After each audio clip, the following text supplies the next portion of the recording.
pinupuli namin mga nakila. Sinasama namin ito po ang sino na pagdilawin ko dahil sa kapatid mo.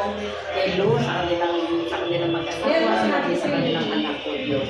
Salamat o Diyos sa patuloy na kakasan, pagsubaybay mo. Sa dalawang mag-asawa yung kasama ko dito. Panginoon sa hindi sa mga ibig at pag-unawa ng Diyos.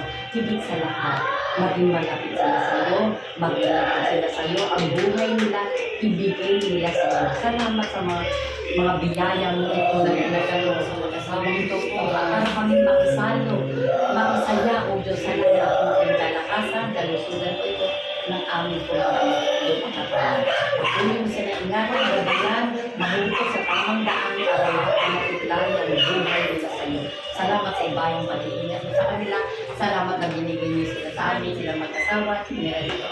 Nagpapasalamat po kami dahil nagmabuti sila at nagkasundo-sundo po kami. Salamat, pinupuli ka namin, pinadakila at sinasamba ka namin sa pangalan ni Jesus. Amen.